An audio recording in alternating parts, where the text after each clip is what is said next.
మనతో పాటు బీజేపీ కార్యదర్శులు నరసింహ గారు ఉన్నారు. వారిని అడిగి తెలుసుకుందాం ఎలా అనిపిస్తుంది సార్. ఎలా అనిపిస్తుంది సార్ అలవేళ కార్యక్రమానికి వచ్చింది?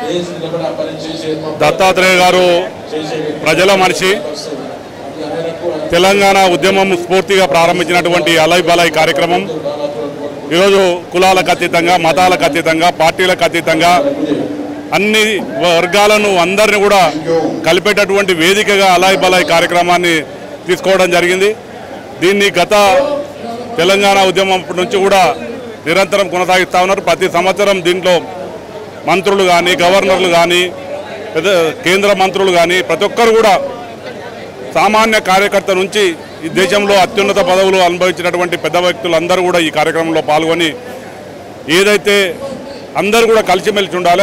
దసరా తర్వాత అందరూ కూడా ఒక సంస్కృతి గతంలో ఏదైతే హిందూ మతంలో వచ్చినటువంటి సంస్కృతి ఏదైతుందో ఈ అలై బలై కార్యక్రమం నిర్వహిస్తున్నందుకు నిజంగా కూడా చాలా గొప్ప విషయం.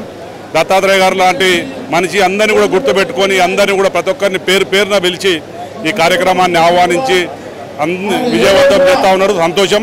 ఈ కార్యక్రమంలో పాల్గొనడం మా భాగ్యంగా భావిస్తూ ఉన్నాం.